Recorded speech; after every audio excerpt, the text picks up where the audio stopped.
शुरुआत किया जाता है। पढ़ना जो होता है वो किसी छपी हुई सामग्री को पूर्वक पढ़ना या ग्रहण करना क्या होता है, पढ़ना कहलाता है ना। किसी लिपि को यदि आप वैसे पढ़ते हो तो डिकोड होता है, डिकोड कर रहे हैं। कई बार होता है कि हम लोग कुछ भी शब्दों को पढ़ लेते हैं, जैसे अंग्रेजी का रहता है मीनिंग पता नहीं, लेकिन हमने उसका हिंदी प्रतीक को जानते हैं, हम देवनागरी प्रतीक को जानते हैं, इसलिए पढ़ लेते हैं, लेकिन उसका अर्थ पता नहीं, तो केवल डिकोड बस करते हैं। लेकिन जब उसका अर्थ पता होता है तो हम कह सकते हैं उसको पढ़ना।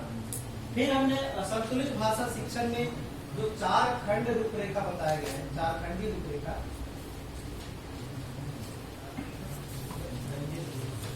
इसमें पहला, वैसे ये जो है पहला दूसरा नहीं है, ये गोलाकार है। आप जिस जगह आप जैसे तो बात कर सकते हैं। तो पहला है मौखिक भाषा विकास, इसको हम लोग देखे थे, और इसमें हमने ये भी बात किया था कि कितने समय गीत, कविता, कहानी, ये सारी चीजें किस प्रकार होना चाहिए, हमने कल डेमो के साथ आपके साथ किया था। दूसरा जिसको बोलते हैं डिकोडिंग, डिकोडिंग को अच्छे से बताया गया था। डिकोडिंग में हम, ये एक प्रोसेस है, एक प्रक्रिया है, जिसमें सबसे पहले हम डिकोडिंग के अंतर्गत वर्ण पहचान कराते हैं, यही कराते हैं वर्ण पहचान। फिर इसमें हम वर्ण अक्षर यानी इसको हम कराते हैं, यानी मात्रा को हम, मात्रा इसमें हम कैसे बताना है इसको हम लोग पढ़ाते हैं। फिर इसके बाद इसके अंतर्गत डिकोडिंग के अंतर्गत ये जो हमारा है वर्ण अक्षर को मिलाकर शब्द बनाने का तरीका,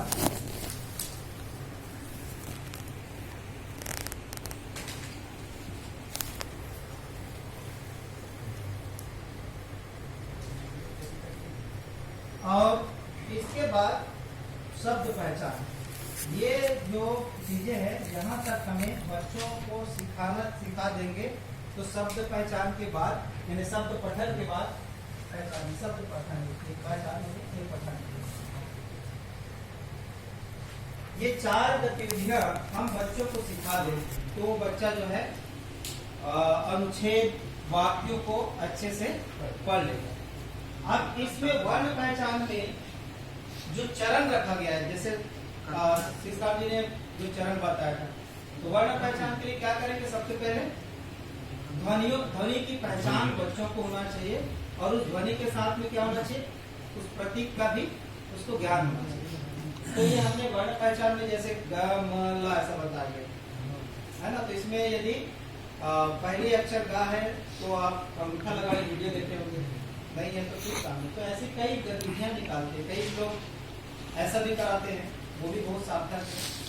यदि मैं कोई शब्द बोलता हूँ, उसकी पहली आवाज ग आता है तो हाँ ऊपर कीजिए, और गा नहीं आता है तो हाँ नीचे कीजिए। तो ये गतिविधि भी करा सकते हैं। इसमें एक चीज और मुझे लग रहा था कि इस गतिविधि को कराने के लिए हर आदमी को स्केप फोल्डिंग के ऊपर जाना चाहिए, हर शिक्षक को स्केप फोल्डिंग के ऊपर जाना चाहिए। स्केप फोल्डिंग क्या है? स्केप फोल्डिंग यानी जैसे ऐसा नाम,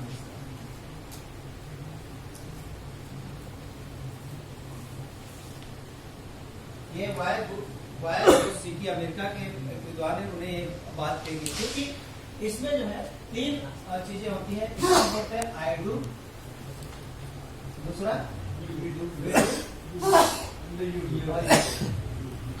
ये 3 गतिविधियों को हर कोई करते आते हैं।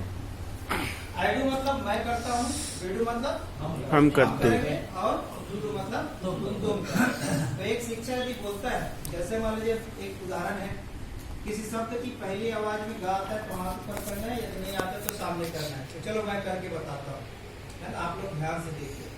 तो हर गतिविधि में आई डू होना चाहिए, चाहे वो शब्द पठन हो या जो।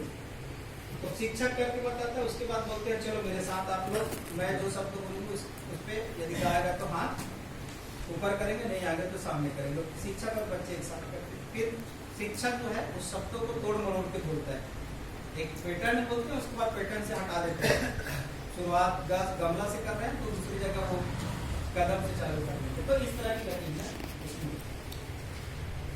वर्ण अक्षर वाले में हम कहते हैं, एक तो वर्ण मतलब ये वाला